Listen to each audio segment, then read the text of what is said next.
அடிப்படையில் எதிர்க்கட்சிகள் இதில் எந்த அரசியலையும் நாங்கள் செய்யலை. செய்ய வேண்டுமென்றால், செய்திருக்க வேண்டுமென்றால், இன்னும் சொல்ல போனால் பாஜக போல செய்திருக்க வேண்டுமென்றால் பாஜக எப்படி செய்யும்?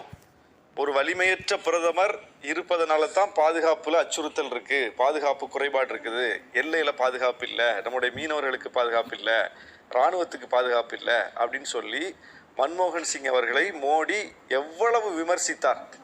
அப்போ இன்னைக்கு மன்மோகன் சிங் இல்ல அந்த இடத்துல, மோடி இருக்கிறார். அப்போ மோடியை நோக்கி அந்த கேள்வி வரும்போது அது எப்படி நாட்டுக்கு எதிரானதா மாறும்? பிஜேபிக்கு எதிரான கேள்வி எப்படி நாட்டுக்கு எதிரானதான கேள்வியா இருக்க முடியும்?